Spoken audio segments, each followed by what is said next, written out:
strange magnetic things that are going on are pulling me back all the time. So I've loved AAUW, and I was asked to moderate, and even though I'm no longer a voter here, I'm so excited the AAUW is putting on this forum. So before we get started, you've been given index cards, so you can fill out a question. If in the process you want to hold up a card, somebody will come around and get it from you. I'd like to welcome everybody to AAUW's forum. These are the wonderful candidates that are seeking 3 council seats on Pacifica, and we are very appreciative of their time and energy being here tonight. AAUW is a national organization that has over 100,000 members. Pacifica's a very active organization, and I come over from Millbrae to continue working with AAUW because of the fine work that they do. We are advocating for women, that there be equity across the board for all women, and that they be educated and supported in their growth. AAUW in Pacifica provides 2 scholarships every year for the 2 high schools, and it is really remarkable when you see the working class community of Pacifica so willing to put their funds up to provide the support for young women in Pacifica. The format that we're going to use tonight will be each candidate will have 2 minutes for an opening statement, and then there will be a series of questions that they will be asked, and they will have 2 minutes in which to answer the question. And at the end of the questions, there will be a closing statement, again for another 2 minutes. And we have Susan Stallard, who will be our timekeeper, and we have think of the traffic signal. We have a green light, means that you have 1 minute to go on your 2 minutes. And then the yellow card is 30 seconds. And then the red, of course, means stop. I'd like to thank Piper Hansen, who is in the back there. She is with Crawford and Hansard Law Firm. Oh, she's right here. Excuse me. Anyway, Piper's law firm has provided all the refreshments for this evening, so we thank you very much, Piper. PCT, Pacific Coast TV, is recording this live. You will be able to see various replays by going to www.pacificcoast.tv. This is channel 26, and you will be able to refer to what candidates have said, or perhaps inform somebody else you know who hasn't had the opportunity to be here or to see these forums. I again thank you. The people are all sitting up here by random selection, so they came in perhaps thinking we were going to go in alphabetical order and got a little surprise. What I would like you to do, candidates, is give an opening statement now and explain your vision for Pacifica and your leadership skills that will bring you to implement what your vision. Thank you. Starting with me. Okay. Hi, my name is Adonica Shaw Porter. I'm a Pacifica resident, obviously, running for City Council. I'm a married mother of 3, and I work at CIRM, which is California's Stem Cell Agency. I serve as the Associate Director of Marketing Communications for that state agency. In addition to that, I serve as a County Commissioner on the Health Care for the Homeless and Farm Workers Board. And even prior to that, I worked at the Raphael House in San Francisco, which is the first and largest family homeless shelter. Homelessness is something, a cause of mine that's very near and dear to my heart. And when I saw the rising number of homeless that we had here in Pacifica, there's something about that that made me want to get involved in this race. I'm really excited to be here tonight because before I was a county commissioner or even worked with the homeless, at my core, I was obviously a woman, and I had this beautiful nonprofit that I started right out of college, and over the last 10 years, I've actually dedicated more than, well, I guess my husband's here and he can correct me, hundreds, if not thousands, of my personal hours of my personal time to young women. We've also donated hundreds, if not thousands of dollars to the advancement of young women, and so having the opportunity to come here tonight and talk and speak to all of you who feel that young women should be put on the forefront is very exciting to me. I'm in this race because I believe in representation. I believe that women should have a seat at the table, that families should have a seat at the table, and my candidacy gives us that. I'm a working mom, I'm under 40, and I represent a fresh and new voice here for the community, and I look forward to getting to meet every one of you here this evening. Thank you.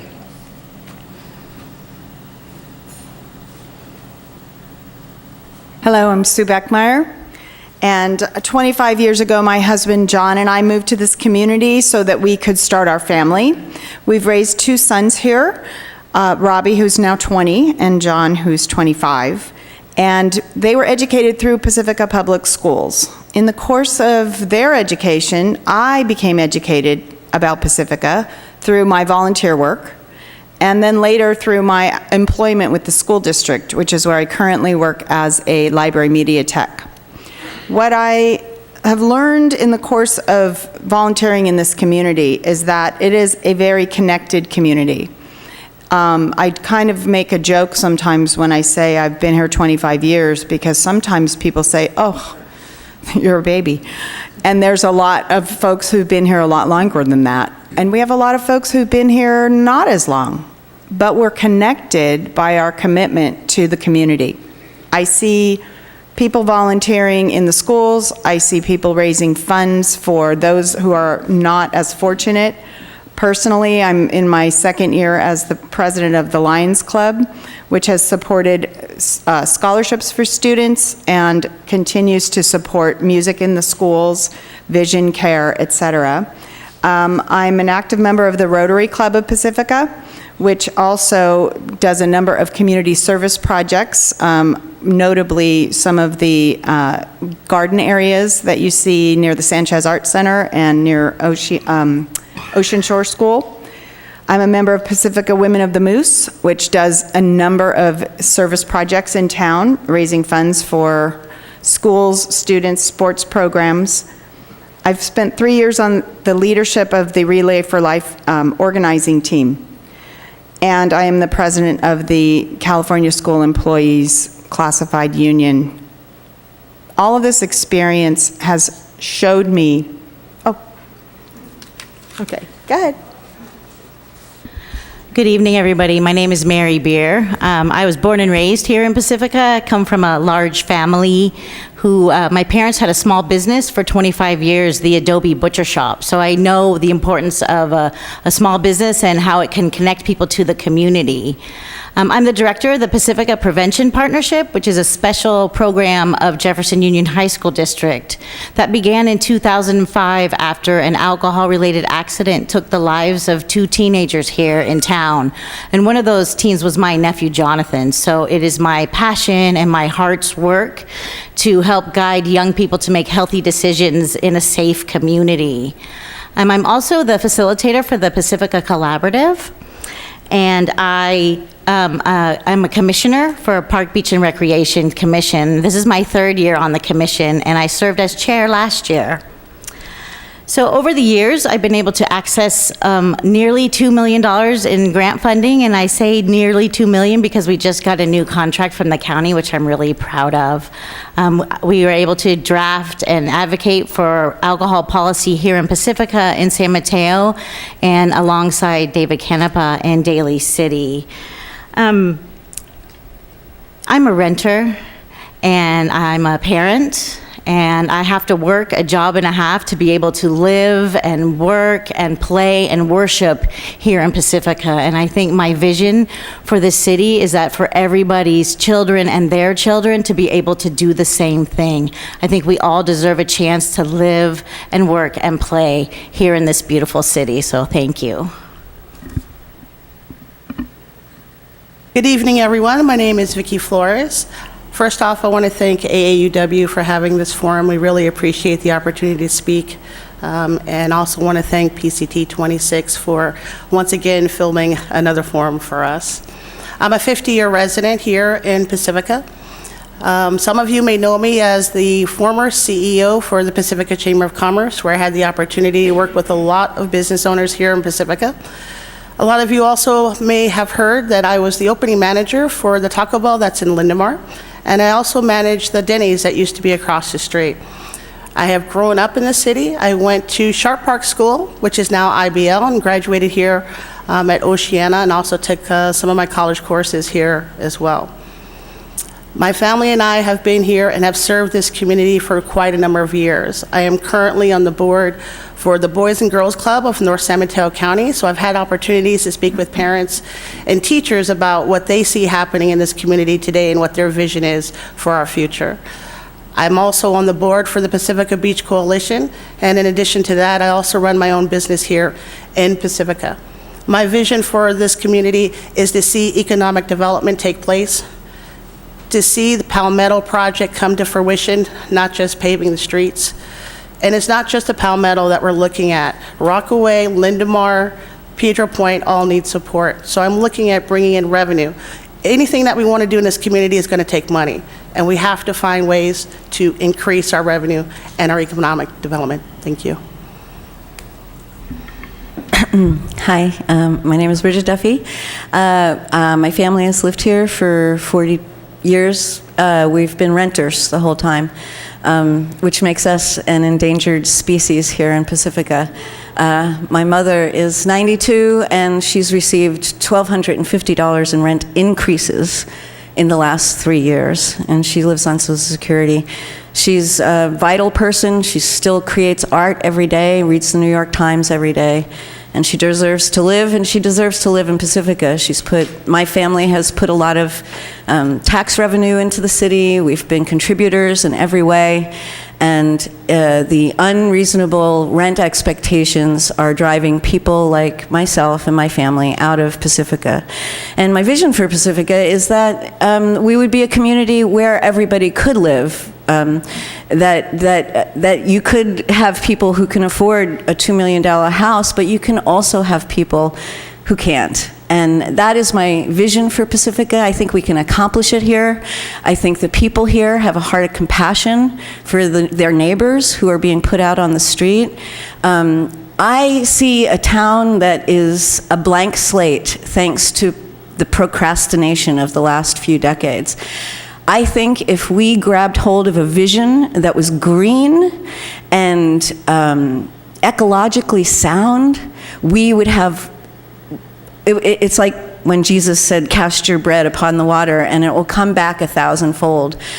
We cannot be irresponsible with the earth any longer. But I believe that if we were to be responsible and revel in our nature and support it and create an environment where it does better than it even is doing now, then the revenue would be no problem. The revenue would just be a natural result of that. But we have a responsibility to the rest of the country to have a plan for the future. That's green. Hello, my name is Mike O'Neill. I know quite a few of you in the room, and being Irish, the rest of you I don't know is a friend I haven't met yet. I've lived in Pacifica, as everybody's saying, it since about 1981. I've raised my family here, my 3 adult children, and they all attended schools here, and my wife moved here when she was 4, so she's almost a native. The AAUW, like a lot of the volunteer organizations in Pacifica, are all part of the quilt of Pacifica. We have the AAUW, the Veterans of Foreign Wars, AYSO, PTOs, at the schools. We have coaches, we have Spindrift players, we have the Sanchez Art Gallery. This city really is volunteers, and what's important in Pacifica is the community, because those volunteers is what makes it the quilt it is. They are the thread that holds the city together. And they give us the community that we have and that we all enjoy and we all cherish. My goal would be to take and move us in the next 4 years into the 21st century in terms of what we need for our revenue to sustain ourselves fiscally, but yet keep and cherish the memories we have and our hills, our green spaces. I am blamed for being a big-time developer, but I don't want to dig the hills up or build on the hills. So thanks. Hi, I'm John Keener. I'm a sitting city council member, and I'm mayor this year. I'm a fiscal moderate. Pacifica's city government has very little money to spare, and so I feel, kind of forced to be a moderate, fiscal moderate.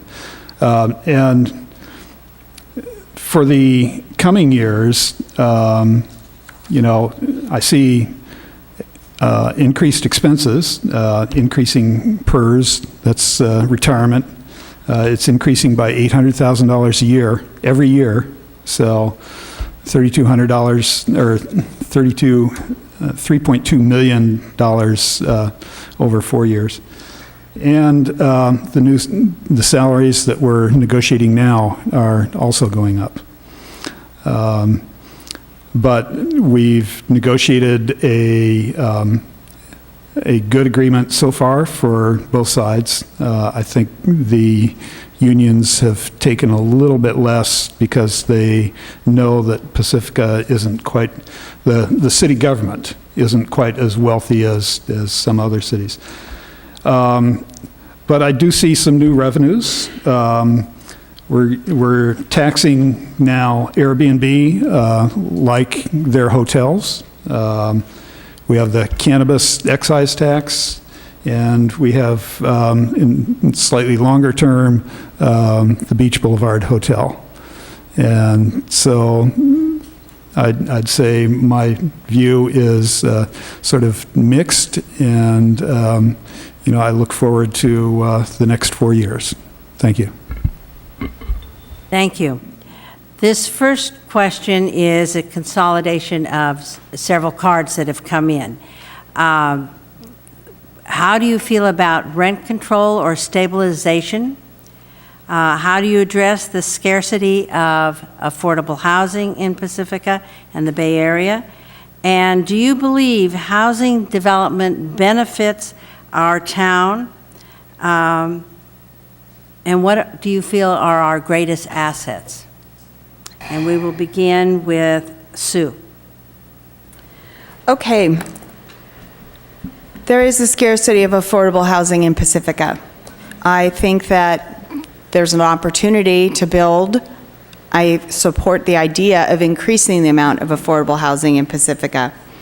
There's a project that the school district is currently undertaking, the Pacifica School District, that is specifically workforce housing, and it utilizes land the district owns to build housing with no cost to taxpayers that then can be rented to employees at under market rates. So it will help keep people here. Attracting and retaining staff is a very big issue, and attracting and retaining members of the community who aren't owners is also an important thing that needs to be addressed. And I think the scarcity of housing is why we are seeing so much difficulty. And we're seeing an answer that came forward a year ago, proposed a rent control measure. I don't support rent control. I don't think it helps. I think it actually tends to make people panic, and it may actually reduce our stock of affordable housing. So, does housing benefit our community? Yes, absolutely. Building more housing makes our community stronger, and I think that's exactly what I would work toward. It's what I think we need to have. Thank you.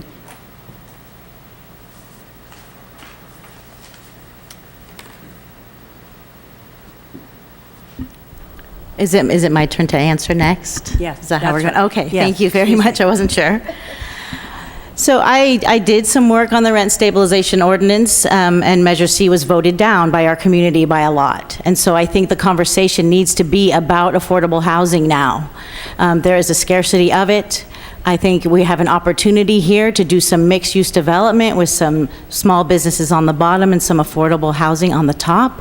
I think it's also very important that if we're going to build affordable housing, that we have to define affordable, because what is affordable to me might not be affordable to others. So if we're going to have developments, we need to include the low income, the very low income, and the extremely low income people of our community in order to make places for everyone to live. I am proud to have been a part of the Jefferson Union High School District Workforce Housing Project. They're going to be building 80 units up at Serramonte Del Rey. It's a fantastic way to ensure that our teachers and staff can have a place to live and then eventually move in to perhaps owning a home. Again, I realize that housing is extremely scarce here, and we're seeing it. We're seeing people who are vehicularly housed. You know, we have to connect people to resources and continue to do that, and then keep the conversation going about how we can get some housing developed here in our community. Thank you. I am officially against rent control for a few reasons. Rent control, one, does not work. There are people that take advantage of rent control. You see it in San Francisco all the time, where someone re-rents an affordable housing unit to some unsuspecting person and raises that rent while they're living in a mansion somewhere in the Bay Area. I don't want to see that become an issue here in Pacifica. I am for affordable housing, so how do we make that happen? We can do development, but we don't have to overdevelop. We need to talk to the existing landlords and building owners to see if they are willing to lower the rent for these people that are stretching and suffering currently. The city can offer some sort of incentive to them. It's working currently in Oakland, where if someone leaves their apartment, the city will pay for 3 months until that apartment is re-rented. That increased housing in Oakland by 70%. This is taking place now. That is some sort of solution that we could certainly take a look at here. Does development work? Yes, development does work for this community, but we need to make it easier for people who want to have in-law units on their property for existing family members. Our planning process takes too long, so we can reuse what we have. We don't have to overdevelop, and that's something that I'll be taking a look at. Some of our greatest assets here in Pacifica, of course, is our coastline, our hills, and we have a lot of activities that take place here. So we have our castle that can be used as a tourist attraction. We have the Spindrift Players. We have Sanchez Art Center. Those are some of our assets here. Thank you. Well, I'd like to address a couple of issues. A scarcity issue, and a lot of these statistics are from San Francisco because I'm not totally positive about the numbers here. But in San Francisco, I think it's estimated that there's 7,000 homeless people. There's also estimated to be 30,000 units being held off the market by the real estate industry. So that doesn't sound like a natural scarcity, that sounds like a man-made scarcity. And the rent crisis that we're in is also a man-made crisis. And it's a man-fixable crisis, especially since 80% of all politicians are men, and they're lawmakers. But what I'm saying is, the realty industry, people who own property, have lost their minds. Okay? People are charging $5,400 for a one-bedroom apartment. I have friends paying $5,400 for a one-bedroom apartment in San Jose. This is ridiculous. This does need lawmakers to intercede for the people of this country. As Americans, we have certain rights, inalienable rights, life, liberty, and the pursuit of happiness, and that certainly has to include a place to live. I know a woman, I met her outside of Safeway just last week. She was paying $2,600. Her landlord decided, he needed another $400, even though he's owned that property for decades. She is now living in her car in the back of the valley. She's about 55 years old and she's disabled. This has got to end. This community has got to end this. And absolutely, if we need to pass a law to restrain the heartless landlords, we need to do that. And we need to do it quickly. Winter's coming. I don't support rent control. I think in the long term, it is bad public policy. On the flip of the coin, the reason there's 30,000 vacant units in San Francisco is because they don't want to deal with the issues of rent control and if they have to do an eviction or whatever. In regards to affordable housing, yes, I believe in affordable housing. I want to encourage affordable housing. When I was on the school board, we started the process to start the Odstad project back there, and that is being done through a COP, which will probably be done through a COP, which will be at no cost to the taxpayers. So there are ways to do it. More housing, I think, yes, we need more housing, but I would want to encourage mixed use. And as I think it was Mary suggested, that you do have like affordable, low affordable, the different tiers. And I think part of the problem is government has not done a very good job at selling the concept of affordable housing. I grew up in San Francisco. People think of the Geneva Towers as the example of affordable housing. That's not what it is. You can go on YouTube and actually watch that explode. But that is not what affordable housing is today. It's totally taken and done with an entirely different model. And I think that that's what we need to do. Will it work at Pacifica? Statistics show that if people with the income, you can qualify for affordable housing in Pacifica with an income for a family of 4 of $108,000. They have a lower use of cars, and in the economics, just because of their income, they actually are a boost to the economy because those residents spend more of their income than others. So affordable housing could be a boon for Pacifica. I believe it needs to be part of a specific plan for West Sharp Park, possibly the Quarry, and I think we need to look at creative ways of doing that. Ooh, that was good. It's right on time. Okay, rent control. So I supported the rent control measure last year, but the voters didn't. They voted it down convincingly. And that's why we have elections. And I accept the results. I mean, I'm up here. That's what I do. So on the scarcity of affordable housing, like everybody else up here, I think I support the workforce housing that the Pacifica School District is embarking on the site of the old Odstad School. I think that's great, and that depends in part on them having the land. So we would like to extend that model to sort of the general population, but we don't have the land, and we don't have contractors that are willing to take less. Surprise. So, this is a countywide and a region-wide problem, and it's not going to be solved easily or soon. Does housing benefit Pacifica? I assume that means does additional housing benefit this? I've always heard that it's a wash.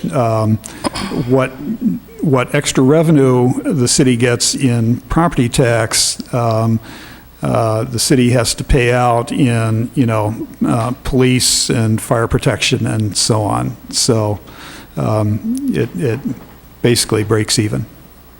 Thank you.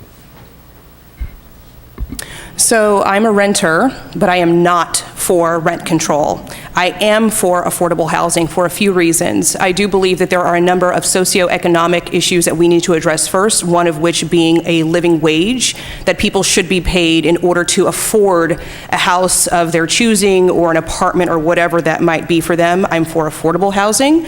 I think to Mary's point earlier, that's obviously a very subjective term. It just depends on how much money you make. For me, I feel like I have a few different suggestions on how Pacifica should approach this issue. The first, I know that we have workforce housing development in place for our educators. I'd like to see one in the future for our labor force and for our unions and for the people that will be working at some of the hotels coming in. I believe in social housing. I think to Mike's earlier point, when people think of social housing, they think of Section 8, they think of projects. That's not always the case. I think that there's a way for Pacifica to either purchase properties or purchase them from other people that might have properties here, rent them out at a sliding scale depending upon somebody's income. That would work for them.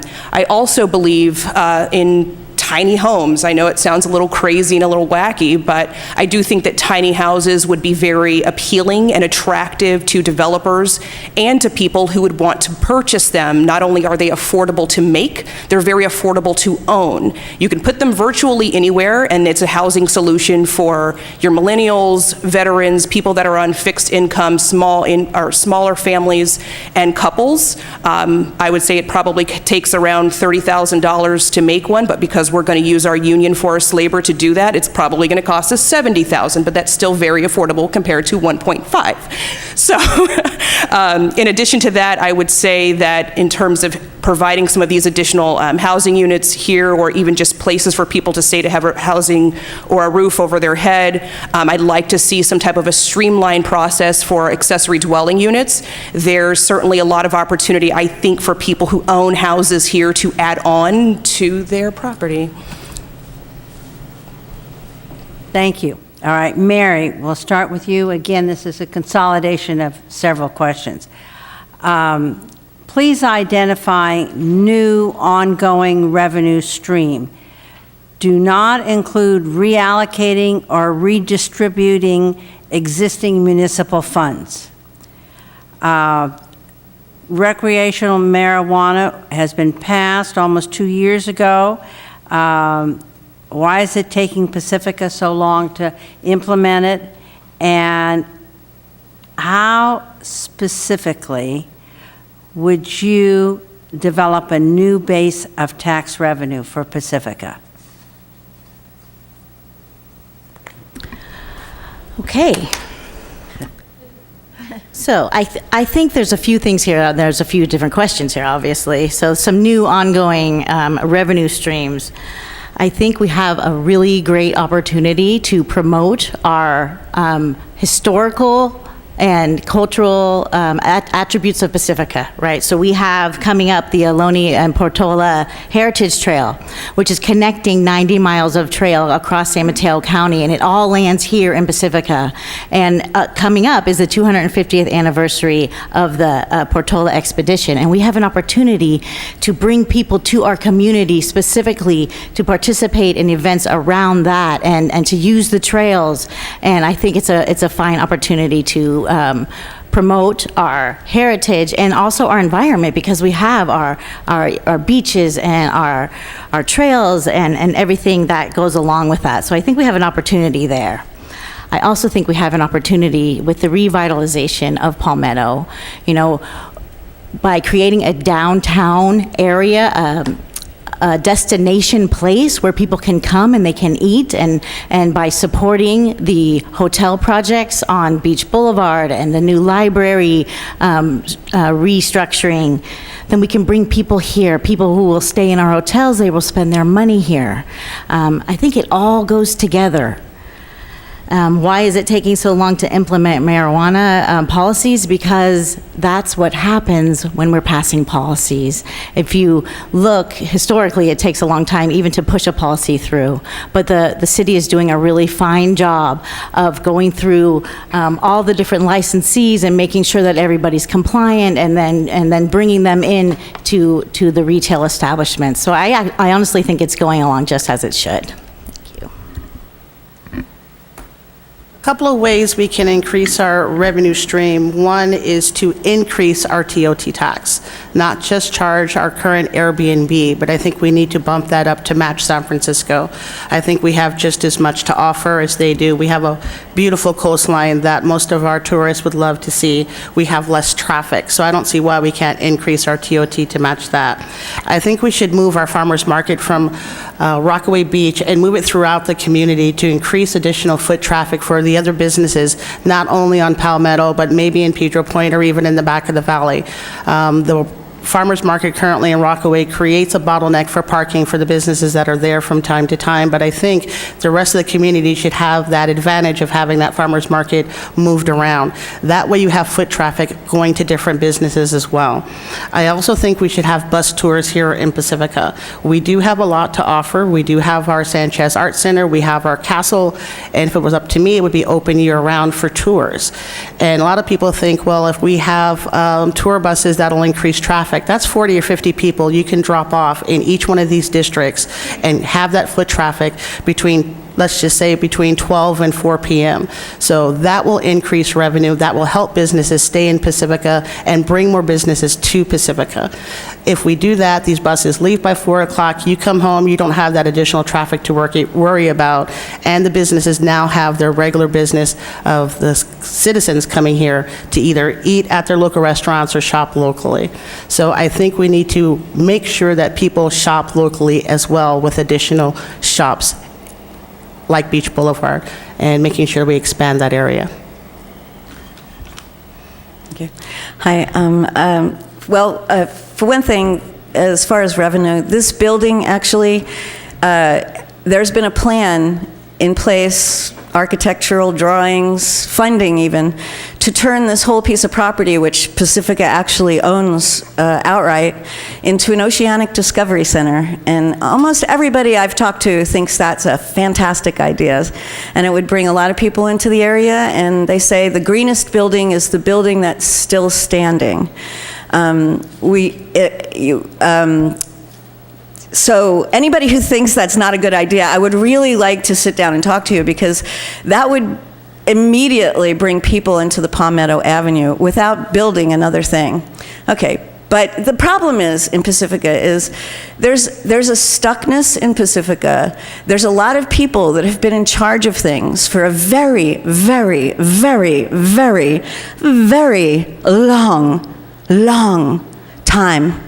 And there's a lot of young people. We want a different world. We do not want the world that has been created by the people that created what is existing today. And I want to address another thing, even though it sounds like I'm ranting. Voters did not vote rent control down in Pacifica legitimately. Okay, $500,000 was spent by the realty industry to defeat rent control. Rent control advocates had $40,000 to spend. Signature gatherers were sent into our town by criminal organizations. They are now doing time in jail for how they affected that election. And this is true. A judge has decided that those signature gatherers definitely affected the outcome of that election. The fact that our city government right now doesn't want to address any of these true things, that's why I'm running right now. Okay. So getting back to the question, basis for new revenue. I think one of the best ways we can take and increase revenue for the city is, one, I know that just the North County city managers have been discussing among themselves about increasing our transit occupancy tax. South City, I think it is 14%. Ours is 12%, and they were looking as a group to all go to the voters and raise the occupancy tax to 14%. People ask how much you charge for the room, but they never ask how much is the tax. So that's always good. There are such things that we can get called block grants, and that we can use those funds to facilitate some sort of redevelopment or redesigning of Palmetto, such as for archways and stuff. And what's interesting is the bulb outs and the planter boxes are going like hotcakes on Palmetto, sponsored by nonprofits like I spoke of at the first question. We are a destination. Right now, our hotel occupancy rate is about 90% on weekends and 70+% on midweek. But what we are short on is once somebody comes here to Pacifica, what do? So I really think we need to do some cross-marketing of the golf course. We need to have a decent-sized conference center so we can attract. Genentech goes down to Half Moon Bay to have their employee conferences, their employee retreats or whatever. Why not Pacifica? And I also would like to explore a PDA project, PDA for Eureka Square. That would give us some more housing, some affordable, and also allow us to get mass transit because of the density of the development. So that is private property, so we'd have to approach the owner, but I would like to approach that also. Okay, new revenue streams. I already answered this, but so you can tax Airbnbs like hotels. I've said that. The cannabis excise tax and the Beach Boulevard Hotel. And I've also said where that revenue is going to go. It's already spoken for. So retirement and salaries. The recreational cannabis, why so long? Well, just last year, we passed, by vote, you voted to pass the excise tax on cannabis. We're the only city in San Mateo County that has that. And we're sort of first out of the gate, and you know, we have pretty rigorous methods in place to ensure that that reputable people get to sell this cannabis and pay their taxes. So I don't think we're doing all that bad. Increasing the base of the tax revenue. Well, so first of all, that takes a vote of the people, and the practical matter is that you won't get an increase. Except TOT, like everybody else, I would be open to TOT tax, the transient occupancy tax on hotels, going up another 2% to 14%, and you would get to vote on that. You would have to vote on that. It would have to go through you. Thank you. So I think we need to achieve this in a number of different ways. I absolutely love living here on the coast, and I love that I can take my children to our open spaces. But one thing that my husband and I struggle quite a bit with is finding a place to take our 3 children on a Friday or Saturday night. Yes, I'm absolutely open to having something on Palmetto, but I think, quite frankly, instead of just revitalizing that one strip, we need to figure out what our vision is to revitalize the city. In addition to that, I've been out knocking on doors and talking to people that live here on this strip on Ocean. Part of what they go through on a day-to-day basis is a lot of people coming from out of town just parking their cars for hours on end. I would be interested in adding more parking meters around town and maybe giving people that border some of our highly visited areas resident permits or passes to make sure that we're able to capitalize on the dollars that people are coming here to fish on the pier or to enjoy some of these things. In addition to that, I have this crazy idea that I'd like to implement some type of a coastal shuttle that would go from BART to Serramonte, because Target, and then over here to Manor, to Rockaway, and to Lindemar, something that went 5 times a day that people could pay for on a minimum. It would get them all the way from BART to a shopping mall, through here for dinner, and have a way for them to get back up to BART in the evening. In addition to that, I would say that I'm really excited about some of the opportunities that we have to really bring people into the community for the tourist attractions. Obviously, I want to increase the TOT tax, as some of the other people that have mentioned, but I would say increasing it as much as up to 16%. You have people here paying as much as $8,000 a month for rent. I would say that that kind of puts you in line with San Francisco. And if they're going to get the San Francisco experience here on the coast, I say we charge them for it. Thank you. Identifying an ongoing revenue stream is a challenge because we don't have a very strong commercial base. I think that one way that we could improve that is to allow for and encourage more businesses to come in. I think they need to go through a process, however, and make sure that we're bringing businesses in that are going to fit, that belong in Pacifica. There's been talk in the past about the quarry, just put in a Walmart. No. We need businesses that will go with the neighborhoods, and so when we talk about revitalizing Palmetto, I look to the neighborhood. So we talk about a small hotel, we talk about restaurants with a great, maybe little rooftop view, some small retail shops. It needs to fit what we have here in West Sharp Park. But we have to look at other places. There are other infill places in Pacifica that we can develop, not our open space. Our open space is protected, and that is one of the things that attracts people to Pacifica, one of the things that attracts people to live here. We've certainly seen with the opening of the Maury Point Trail and the marketing through the GGNRA, parking along that road is both sides of the street all weekend long. If people knew of a place to go eat afterward, we don't have very many. We're not marketing it very well. And I think if we could develop more of that, it would help. Marijuana, why is it taking so long? Because policy takes a long time. And I think we have our city process a little bogged down because we're understaffed relative to other cities when we're looking at this. But we need to streamline our processes. I think we should market our arts community better. I would like to see our murals, I would like to see our Sanchez Art Center and our Pacifica Performances Spindrift marketed better. Come down here, take in the arts. Thank you. Thank you. All right, this question is going to start with Vicki. What steps will you take to represent the interests of all Pacificans and keep voters from feeling disenfranchised? And then, how are you funded?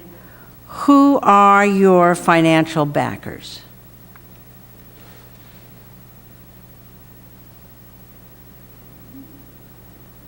I'll start with the second one first, since that seems to be a key topic in this community over the last couple of days. So a lot of people are talking about SAMCAR, and that seems to be the biggest issue. I received $2,500 from SAMCAR, but I will say this, it costs a lot more to be in an election than $2,500. You have to be in the area of 15,000. So that's a very small piece to support my election. That doesn't mean that SAMCAR bought me by any means, and I can speak for some of the other candidates that receive the same amount or more. I only accept money from people who believe in what I believe in, and as far as the future of this community. Other donors have been some of my board members from the Boys and Girls Club, because they also see a bright future if I'm elected for Pacifica, and a lot of senior citizens who are retired and on a fixed income. So I am highly appreciative of them supporting my candidacy. So that's kind of where I stand on that. As far as the first portion of the question was special. What steps you will take to represent the interests of all Pacificans and keep voters from feeling disenfranchised? So I think communication is key. So you won't just see me at city council meetings and then not see me after that. You'll have full access. So I don't have a problem giving out my cell phone number. I don't have a problem meeting people for coffee and talking about issues. I don't want anyone to feel disenfranchised. I'm a face-to-face type of person. You want to talk to me, the door is always open.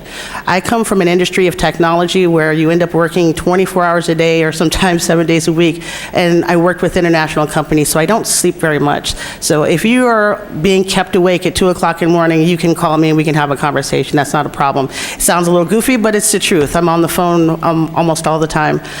So I want to make sure people don't feel disenfranchised. So I think if we have an open door policy where people can feel communicated with, that will slow down that process of feeling disenfranchised, and that's for everyone. Thanks.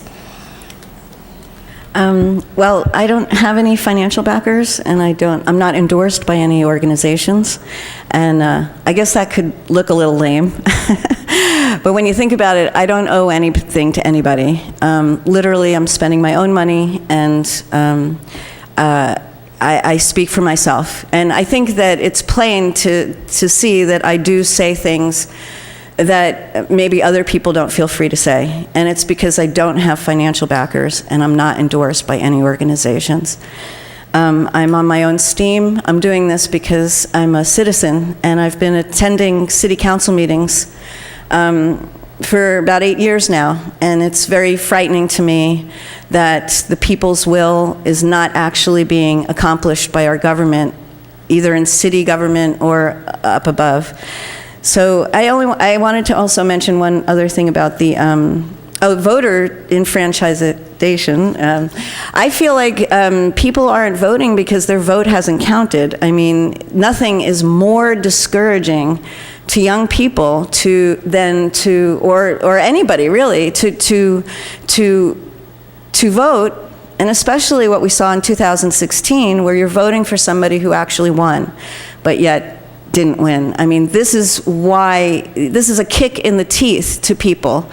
We tell young people, go vote, your vote counts. And then something like this happens in broad daylight and nothing is done about it.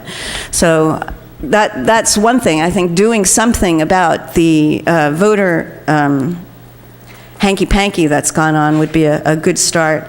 I just wanted to say one thing about the marijuana.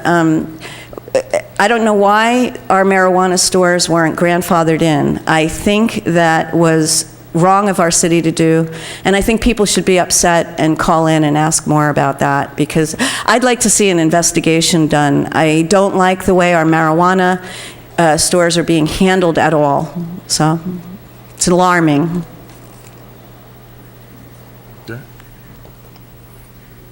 Okay. Getting into it, yeah, I'm sure they're regarding realtors, and I am a licensed realtor, and I've lived in Pacifica 30 years, and I have never eaten a baby, no matter what the T-shirts say of people in the audience, okay? I did receive the same check that Vicki mentioned, $2,500, maybe about 15% of my total donations. I would say the vast majority of my donations have been $100 or less, mostly funded by private individuals. Probably 90% of that is funded by private individuals in Pacifica. There has been a few businesses that have given me some money, and that's all I got to say about it. In regards to how we try to keep all Pacificans informed, it is tough. Over and over again, I know John and I have both experienced, we've been talking about something for 3 years, and all of a sudden somebody comes up and says, I didn't know about this. I have never heard of this, right? And I understand people have lives. I had three, when my kids were younger, and then we had 3 kids. I didn't necessarily be on top of what was going on, because you were worried about where's the next soccer game or the Boy Scout meeting or whatever. So, but the city has done some outreach. They did develop a communications plan, which a lot of it has been there. We do send out Pacifica Connect, which has an opening rate of about 30%. We are also posting on Nextdoor. We're sending Pacifica Connect, and then PD, et cetera, posting on Nextdoor. And PB&R does have a Facebook page. And then, of course, there is the Tribune. And people can watch City Council, Planning Commission meetings are televised and available on YouTube 24/7. So if somebody I'm more than willing to talk to somebody if they can think of a different way or another way.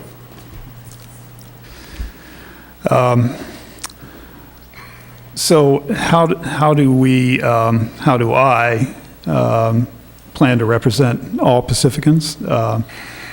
So basically, an election says that, you will represent all the people that voted, because you don't know who's voting for you and who's voting against you. Now, that'll change. We have district elections coming up. That won't happen this time. It'll happen, the first one will be in 2020. And it is possible that council members elected from a certain district will,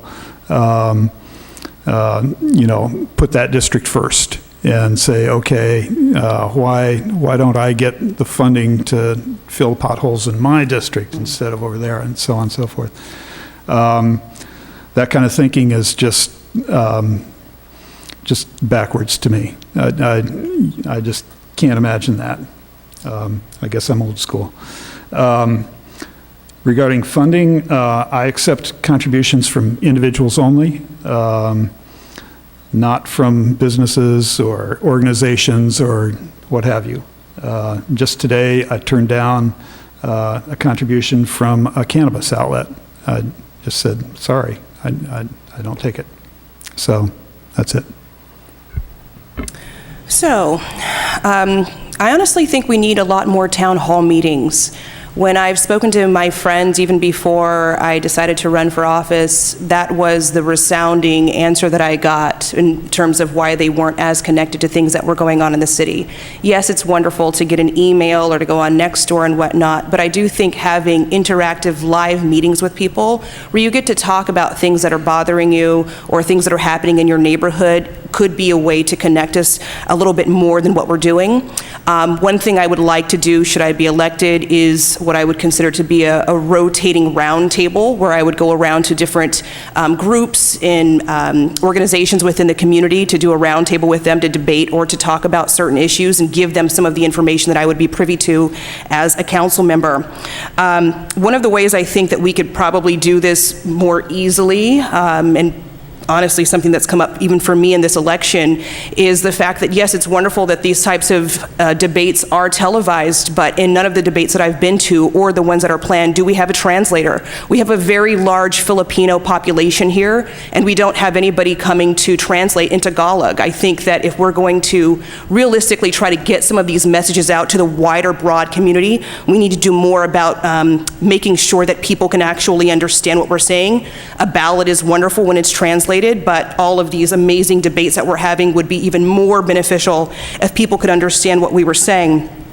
I would be really interested in creating a Pride Week here. I think we need to do more for the LGBTQ community, QTI community.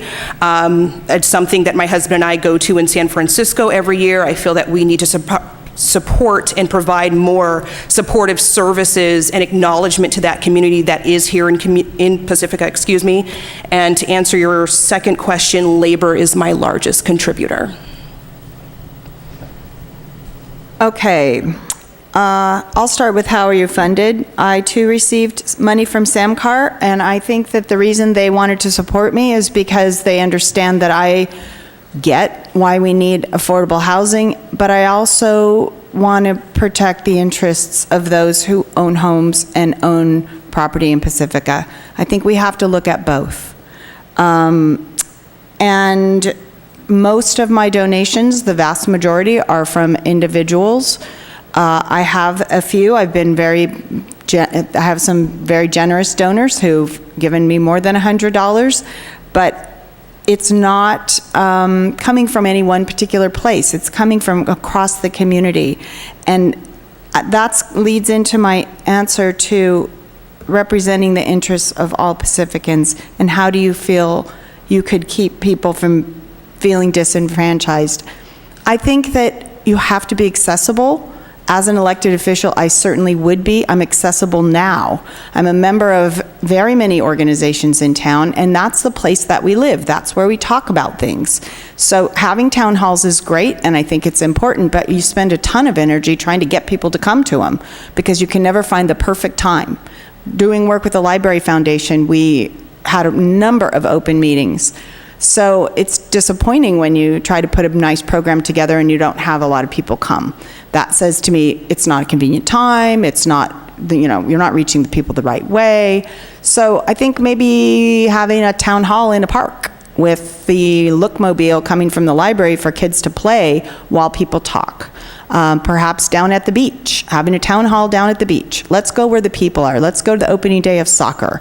Let's find where the people are and talk to folks and find out what their interests and their needs are. Thank you. So I too will start with the donation part of the question. I have been blessed to receive approximately $30,000 in donations from individuals in this community. I cannot express my gratitude enough. I am too supported by labor. The Pacifica Housing Group came together and gave me a decent donation. I've just been blessed. I've had donations of $10. I've had donations of $500.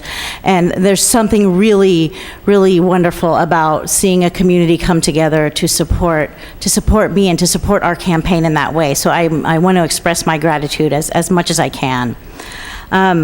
If there's one thing that I'm good at is bringing people together.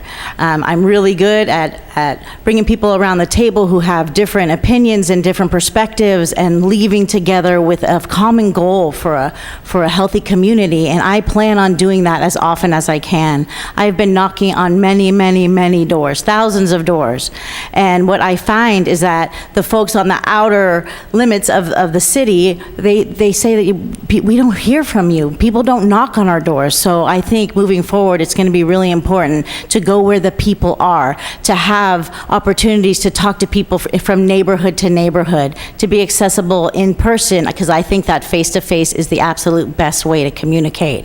I'm also available through my social media, on my website. I'm also involved with so many different things in town, so I am out there with the public, and that's where I intend to stay. It's really important for us to have relationships, for us to come together, to try to create solutions together, and I intend to do that if elected. Thank you. Bridget, you get the fourth question as the first responder. One half of Pacifica from Valleymar South is dependent on a single transportation route, Highway 1. Now, we do have natural disasters such as landslides, earthquakes, fires, any kinds of emergencies can come up where people in the south are trapped. Is transportation security for residents of Southern Pacifica a concern for you? What are your thoughts on how to best provide this security? I have not thought a lot about that. I have heard this question before, and it seems to be somehow related to widening the highway, which is a really old discussion. And I know that there's Highway 35 is up at the top, and I've driven it many times, and I'm wondering why we haven't explored more looking at that as developing that and then routes down into Pacifica rather than widening the highway so close to the ocean. Of course, I'm concerned about all of Pacifica, and I do know that we are strong people and we're a tight community, and I'm sure that we can make our way through any emergency together. I was just talking to some firemen, and I know that they know the city well, and we are just blessed in Pacifica. I think that we have. I think what will save us more than anything else is that we are a tight community. We know our neighbors, and we have everything we need to help each other through whatever emergency that comes our way. I hope, that's the test of a community when that happens. Hopefully that doesn't happen. Go on, Mike. Oh, okay. Okay, yeah, I am concerned about that. I do live that half of Pacifica, but Pacifica has taken some measures for that. We have one of the highest per capita trained CERT in Pacifica. We take and have classes on pretty much an ongoing basis. It is kind of like starts point A, ends point B, so you can't really come in midpoint. But last I heard is I think there's over 100 CERT-trained people in Pacifica who are trained to go door to door. And they have the Emergency Preparedness Committee has taken and had meetings to talk to people, to knock on the door and see if the neighbor next door is vulnerable. Are they an older person that might fall down if there was an earthquake, and would someone go in? So again, we get into Pacifica and the community and volunteers we have, because all those are volunteer positions. Emergency evacuation, given the wildfires that have happened in Northern California, they have been developing and have developed emergency plans, and I think they're going to be released to the, well, not released, but, they're going to be available to the public about what's evacuation routes, etc. I am proud to say when I was on the school board, we did start a quarterly meeting between the school board, the high and elementary school, the water district, and the city, and we discovered that no one could talk to each other because if the cell phones went out, nobody could talk to each other. So everybody now has a satellite phone where they can talk to each other and, summon the water department to shut off a pipe if they need to. Fire department can get to a school, or they can tell, or they need to evacuate Ortega to go to Terra Nova for some reason. All of that is now done through the satellite. Can be done through the satellite phones. Hopefully, it won't be needed. So Lindemar, Rockaway, and Valimar are isolated. There's one way in, or, well, two ways in. They're both Highway 1, south and north. That won't change. Our options are limited. The first and probably only option is to be prepared for an emergency, an earthquake, a fire, what have you. And like Mike said, there are evacuation plans for fires. I don't know what they are, but I'm told that we have them. But, for example, an earthquake, I think that responsibility falls on each one of us, and it, in particular, because we are in the southern half of town, isolated like this. We know that we're going to be, a couple of days before,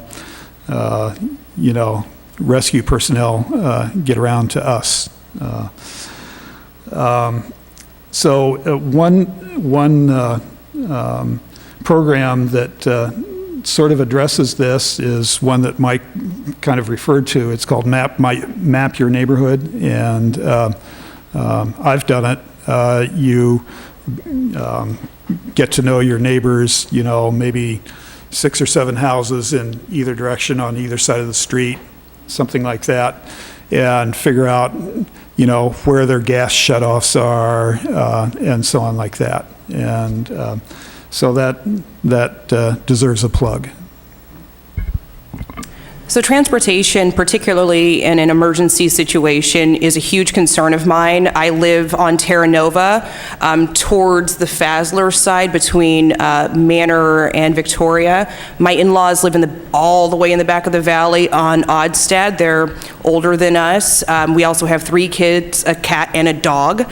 So in the event that something were to happen, not only would I have to get my own family out, but I'd have to find a reasonable way to get to my in-laws and or to communicate with them.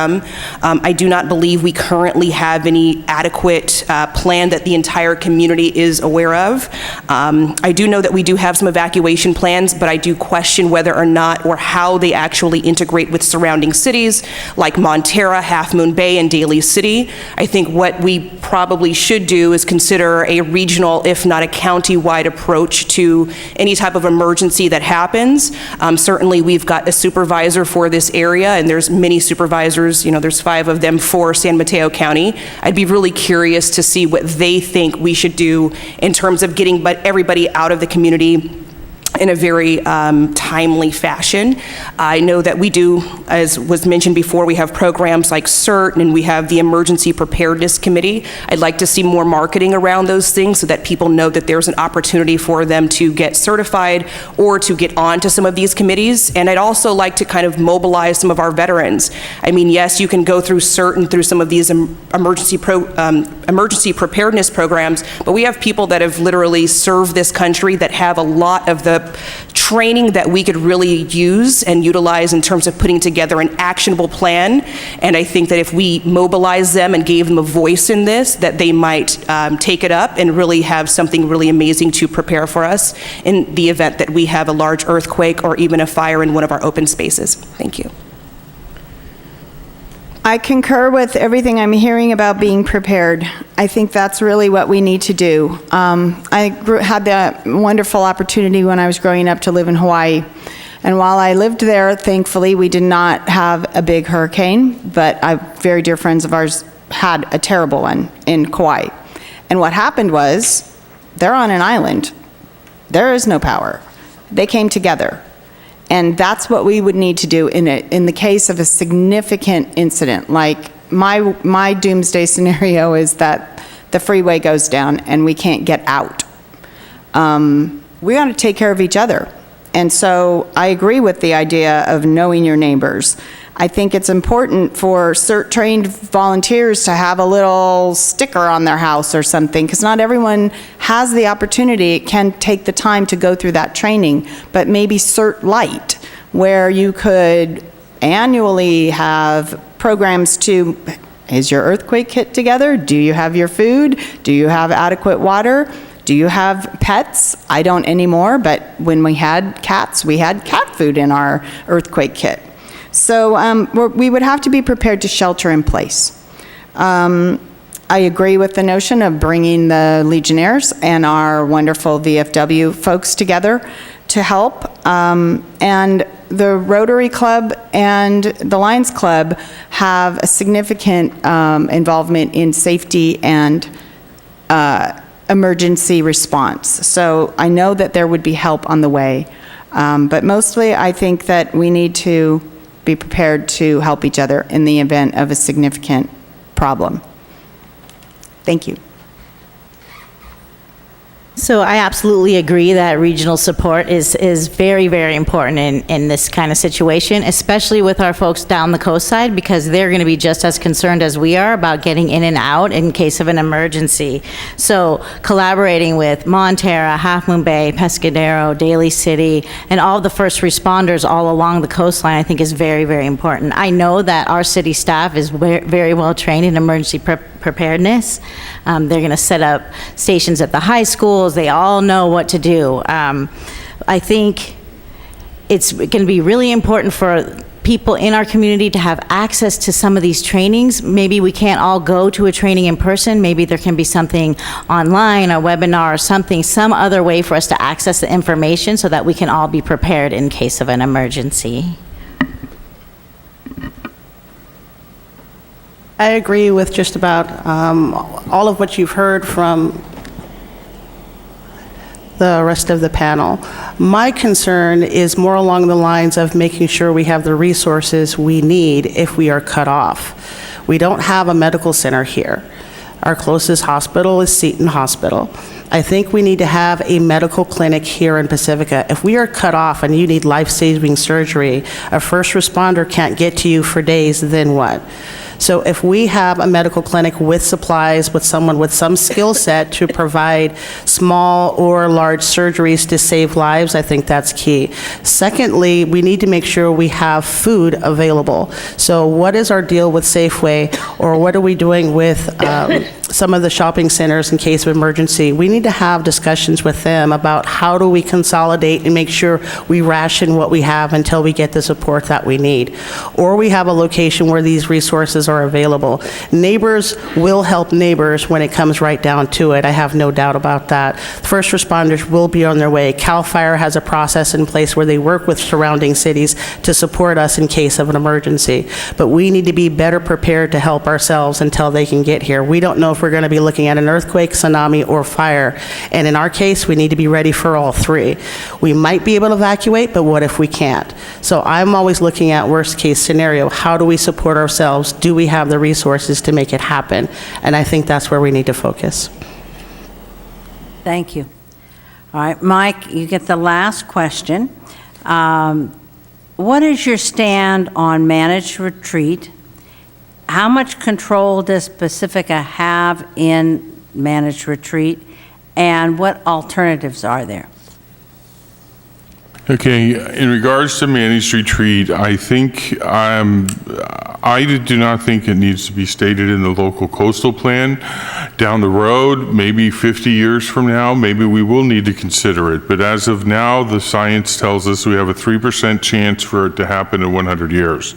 So I think given the uncertainties that we will be facing, because we don't know what the economic value that will have on the residents that own the houses, and even if you carry it out a little bit further, if someone cannot sell their house, the market value is zero. They apply for a reassessment and it brings their taxes to zero. That will cut the general fund of the city. So I think we need to be very careful in regards to how we handle this after we have taken and put the structure in the vulnerability zone. How much local control we have? Unfortunately, the Coastal Commission, I believe in their purpose of wanting to protect the coast. It is the assets, it's what brings people here, it gives 70% of the population of California a great place to live. However, they also are managing a 21st century evolving economy with a 1977 law. And how much local control do we have? Santa Barbara passed an ordinance where the city said they did not want to have short-term rentals such as Airbnb. The Coastal Commission came in and said, you shall have Airbnb. So I think the issue really about the managed retreat is the local control of the locals in the town deciding the locals' fate. In regards to alternatives, that's something that needs to be studied, and I think it is something that we can accumulate a lot of facts, and when the local coastal plan is done in 30 years, which is what the lifespan of a local coastal plan is, at that point, we then look at all the options and what might need to move ahead.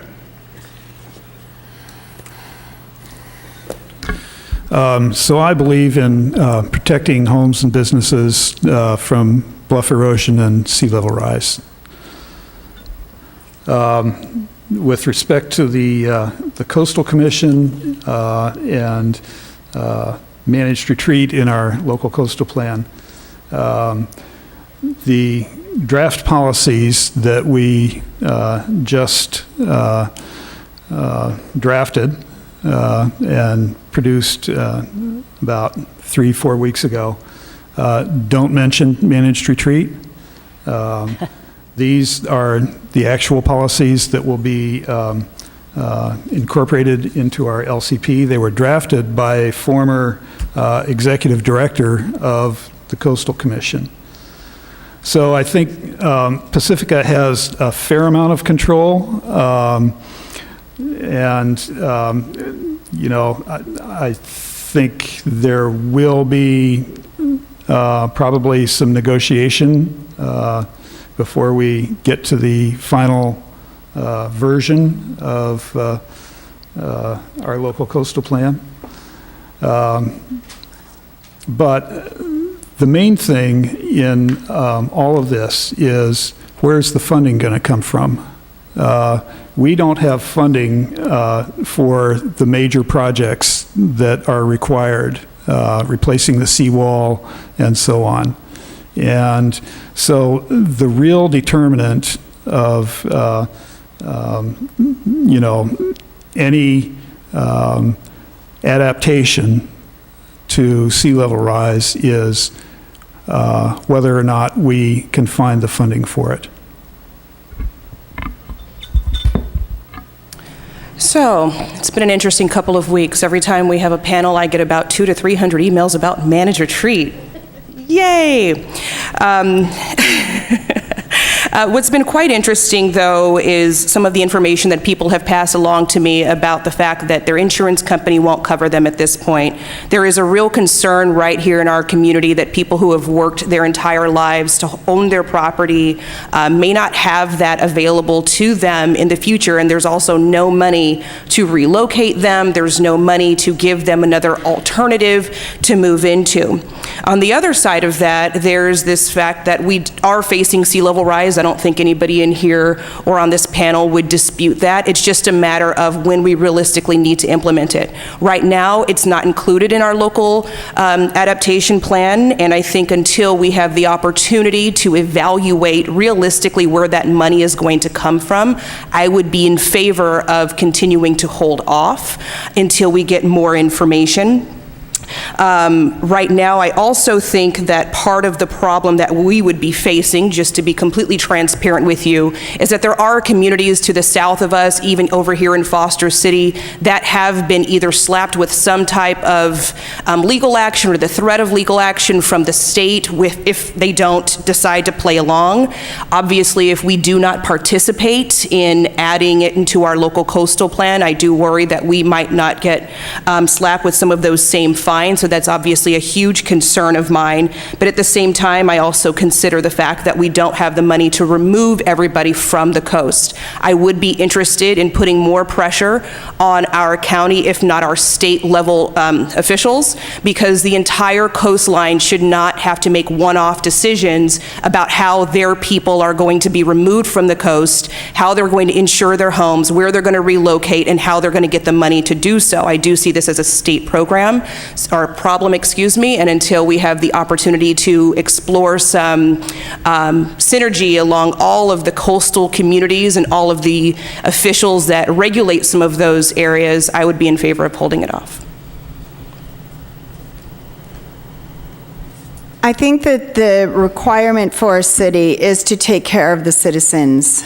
And I think that protecting homes, businesses, and people in our city is the most important thing that we need to worry about. I think Managed Retreat is a response to a long in the future proposed likelihood. And I think we need to come together. We spoke earlier about coming together as a community. We've got to come together and agree on what the assumptions are. Because I hear everything from 10 feet of sea level rise to 3 inches. And I think we've got to look at the data and agree on what we think is realistic for Pacifica. To adopt draconian plans, to adopt a plan that looks like we're abandoning homeowners is not going to work for our entire city. Not just the folks who live right near the coast. West Sharp Park and Fairway Park West are 2 neighborhoods that are very concerned about this. But if there is the impression that Pacifica is not defending its homeowners and its property owners, then all of our property values are going to be reduced. We need to work with the county, we need to work with the state. We need to work with the Coastal Commission. The Coastal Commission needs to work with us, is my view. And I think that there's a bit of overreach. Mike alluded to it. I certainly would like to know more about their proposed state response, not putting it on the shoulders of a small coastal community, but addressing the problem as a state. Thank you.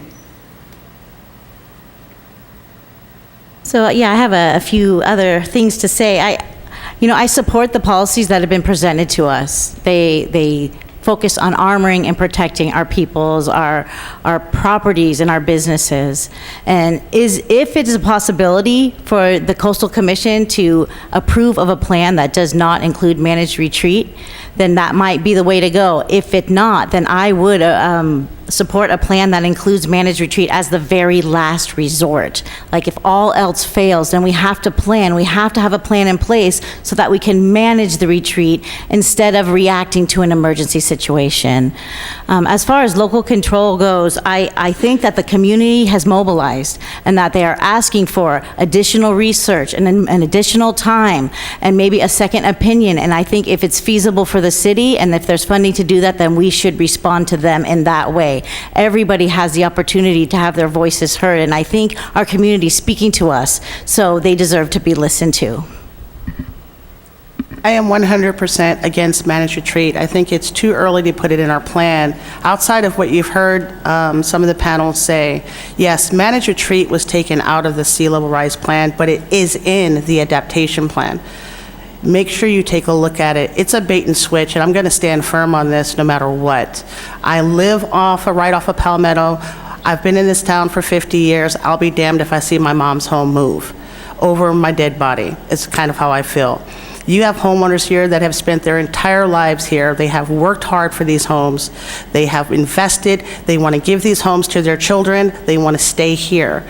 And for the Coastal Commission to come in and overreach and actually attack Fairway, I think it's overstepping. I think this organization has overstepped long enough. I think Pacifica needs to stand strong. I think we need to work with other small coastal communities and come together and put an end to this bulliness that's taking place by the Coastal Commission. It's overreaching. We are willing to work with them, but they're not willing to work with us. They cannot come in and demand what happens to your home. You paid for it. You spend the taxes. They don't. So I think we need to stand up and change our approach. It's been going on way too long. Well, a real managed retreat would not include building a seawall right here, and I'm against building a seawall here. I think that if you build a seawall, you'll lose your beach. I mean, that's just a physical fact, and all you have to do to know that is to look down the beach. Where it is armored, there's no beach anymore. So we're in a pickle. We live on a coastline, and there is a rising sea. We don't know how that rising sea is going to act. For all we know, it's just going to build more cliffs like it already has. I mean, I think the thing is that we're facing a future that is unknown. And I think I'm the only person on this panel that thinks it's a very, very poor planning. I mean, the plan to build a downtown on Palmetto was conceived last century before the information about sea level rise was available. People, I mean, maybe it was available, but people thought it was a hoax, yada, yada, yada. But the truth is we don't know what's happening with the ocean. And to build a downtown here is a very, very bad idea. It might not have been a bad idea in 1990, but it is a bad idea in 2018.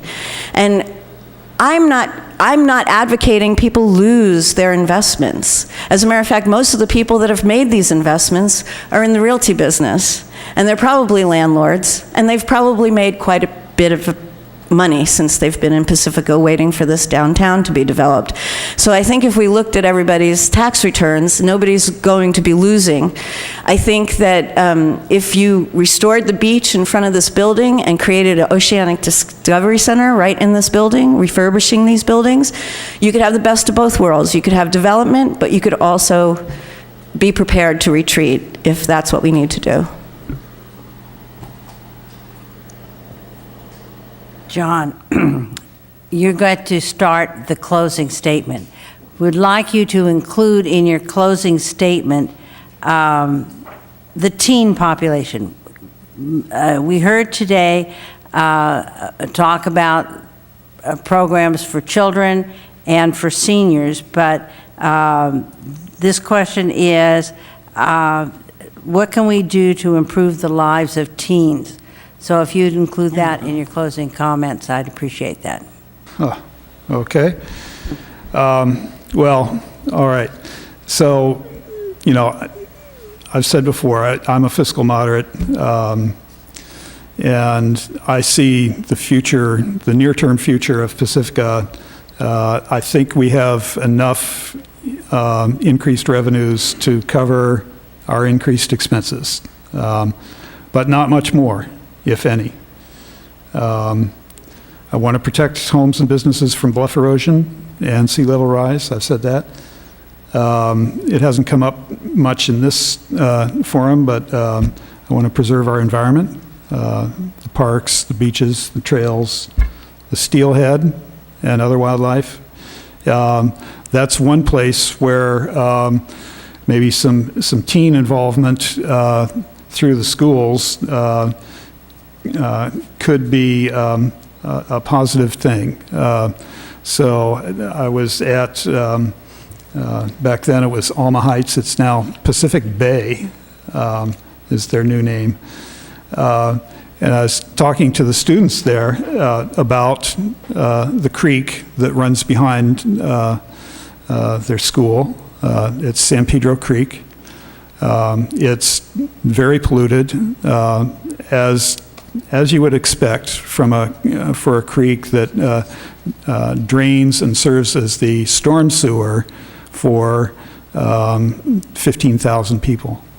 And so maybe they can help us plan for the future, because they are the future, and possibly carry out those plans. Well, first and foremost, thank all of you for coming out tonight, and to each of you for taking the time to get to know all of us and a little bit about our vision for Pacifica. To everybody that's watching on television, whether you're old, young, black, white, rich, poor, homeowner or not, know that I hear you. I get your emails, I get your voicemails. I know that I can't meet with everybody individually, but I do my best to hear your voices and to understand your perspective when it comes to my policy. I'd like to know that I would like everybody to know that I want our city to be what it should be. You know, I have 3 kids here. My husband and I are here. We have our marriage and we're raising a family here, and we want to make the community work for everybody. Obviously, I'd love to grow our local economy and fix the streets and make it fair for business owners and make it work for everyone. In terms of teens, I would really like to see some innovation centers here in Pacifica. I kind of envision them as like a commons that you used to frequent when you were in college, so there might be a snack bar or something downstairs, but I also see it as a place where they can research and learn and hang out, but also have TED Talks or roundtables or community forums of their own.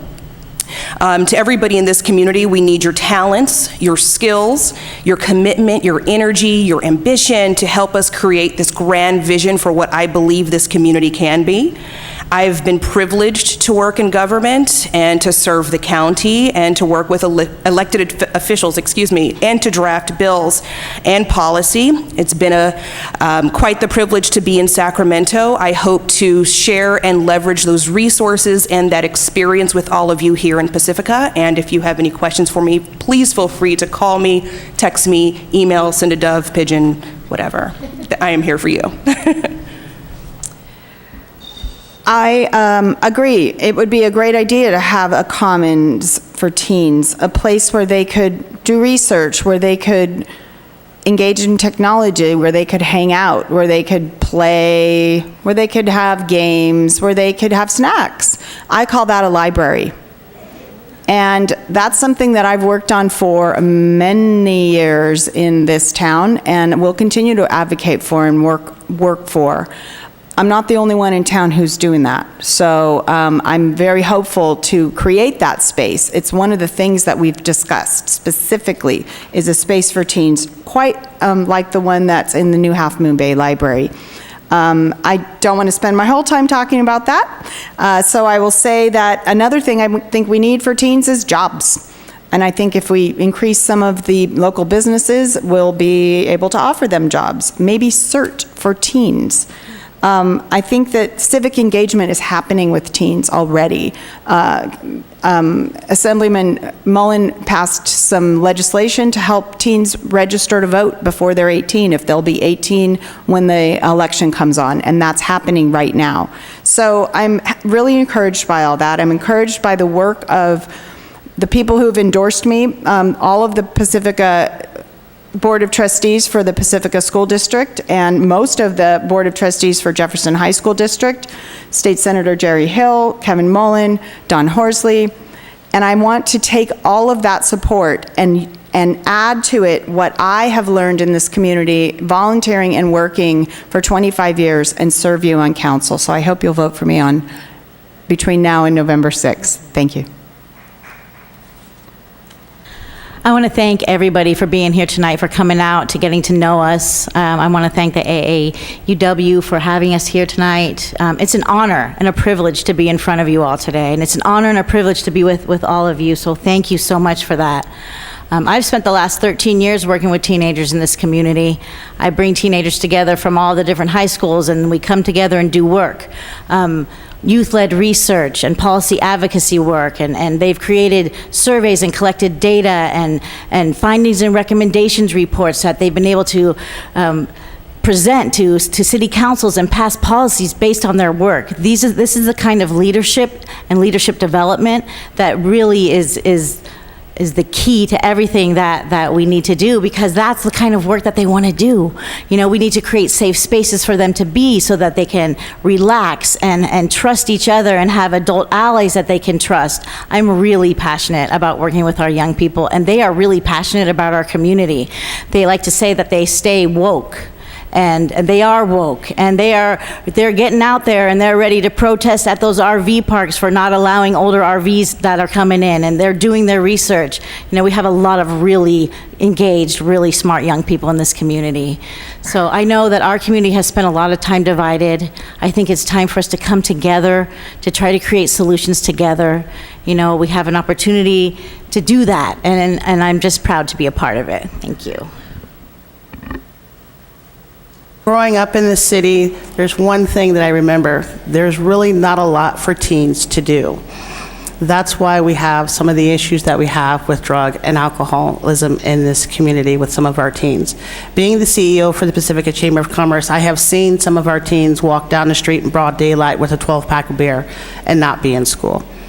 These teens need our support. It's nice to have a location, a teen center where these kids can hang out, where they can be themselves. Teens do need to have fun. Yes, we want to make sure they're educated, but they do need to be teens, and we need to have more programs for them. Pacifica does an outstanding job of taking care of the toddlers and our seniors, but this gap with our teens needs to be recognized by this entire community. Where do teens go on the weekends? Where do they hang out? There is no place for them unless they're going to a movie outside of Pacifica, or they're going to the mall outside of Pacifica. A lot of the parents would like to see their teens somewhere here locally where you know where they are. So that's what I would advocate for. I'm part of a ribbon cutting ceremony that we're taking place this Thursday for a brand new teen center in South City with the Boys and Girls Club, and we're looking to do the same thing here in Pacifica. So that'll be something I will be focusing on this coming year, regardless if I'm on council or not, because I'm passionate about that. I want to make sure that anything that we do in Pacifica, we have the money to do it. So economic development is definitely at the top of the list. Everything you hear, all of the questions are surrounding money. How do we pay for pensions? How do we do seawall development? When are we going to actually take care of Palmetto and the surrounding areas? All of this takes money. Right now, we're looking at trying to get Air Jordan shoes on Kmart money. So if we don't raise it, we don't have it. So that's where we have to start. The community needs to pull together, stop arguing, or else we're going to be in big trouble in 4 years. So it's time to wake up, it's time to go to work, and it's time to stop all the lip service. Somebody has to be held accountable, and we need action now. Thank you. Yeah, action now would be good. I think the best thing we can do for our teenagers is to recognize that we're facing an uncertain future, that the fires in California have been, I was just driving through some areas of California that they're gone, you know, they're burned down, and it's going to affect our food. Water is becoming more and more scarce. They're growing up in a world that we didn't grow up in. and they're facing issues that we weren't facing when we were teenagers. And so I would love to include them in the conversation. I mean, if we're going to build a library and if we're going to tax them $60 to $80 million for a new library, I would love to involve the teenagers and the children of this community in that conversation. Would they like a library? Maybe they'd like a Oceanic Discovery Center instead. If they're going to pay the bills, I think they should be included in the conversation. Thank you for having me, and thank you for coming. Thank you for putting this on. Thank you for fighting for women, for equity. You know, we got the vote 100 years ago. In 1918, we got the vote, and here we are in 2018, and the State Assembly has 80 seats, and only 5 of them are women. So we have not caught up with representation. We don't have the representation we need, so thank you for doing the work. Thank you for coming. Thank you for being here, everybody. Yay, democracy. Hi. First off, in regards to what I would like to see for teens, I'd like to see a dedicated room in the new library that would be cut off so that it could remain open late Friday and Saturday nights. Approach local businesses to see if, maybe it costs $100, $150 to staff that room that night. See if a local business would be willing to pay for one Friday night a month to keep the teens off the street. I'd also like to look at establishing a program modeled after the city of Santa Clarita, take a portion of the revenues from cannabis sales, and they have a program that starts substance abuse training in the 4th grade, and by the time the kids reach the 12th grade, 90% of them are substance abuse free. There is a problem in Pacifica. If you grew up here, if you know people, I know a cop that's arrested 3 generations of families in Pacifica for DUIs. And I think you have to recognize that issue in Pacifica. So a program that can help those kids be drug-free, I think would be money well spent for their future. I'd also really like to see if somehow we could do some trades education. Not everybody wants to be a computer scientist or whatever. My son's a union plumber. He now is in better shape financially with pension, benefits, and a good paying job than a lot of his peers. He's 27, okay? I'd also like to thank you for coming here to listen to all of us as we talk. And I'd like to say I was the only candidate that's been endorsed by Jackie Spear, Kevin Mullen, Jerry Hill, the 4 of the 5 supervisors, and also former mayors Nyhart, Irvin, and Jackwith. And I would also just like to say that the new mural we have on the wall over here at the treatment center, everybody looks at it as the sunrise. Well, just remember, every time there's a sunrise, everybody looks at it as a sunset. I think it looks tequila sunrise, but sunset. But anyhow, any sunset brings a sunrise. And I think Pacifica can sunrise every day to a new beginning and a stronger beginning. And we have the makings of a great community, and you have to be positive on Pacifica. Thank you. Thank you. AAW wants to thank all our candidates. You have done a superb job this evening. And, we hear the struggle all the time about Pacifica and its lack of resources. And I have to say, Pacifica is a very rich city. The quality of the candidates here is very, very exciting for the voters. We really have a good choice from very articulate, professional, caring candidates. So thank you for that. AAUW went to a lot of work in planning and preparing this, and you just were the cherry on top of the sundae. You did a beautiful job. I'd like to acknowledge Susan Stallard and Piper Hansen for their wonderful help. I want to give a very special thank you to this lovely lady, Ann Tennell, who took the time of going through all the many, many cards, and she had a wonderful organizational plan to be able to pull it into consolidated questions so we could give you something that was hopefully not too much of a hodgepodge. So thank you to Ann Tennell.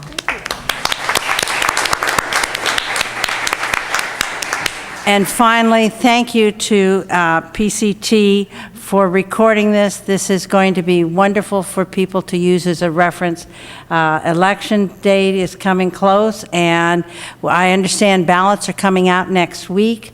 So it's very important to share with your friends and voters that you know that this is now a resource that they can use.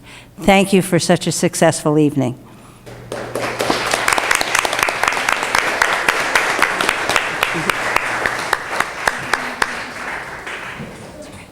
Two more to go? I have an opening.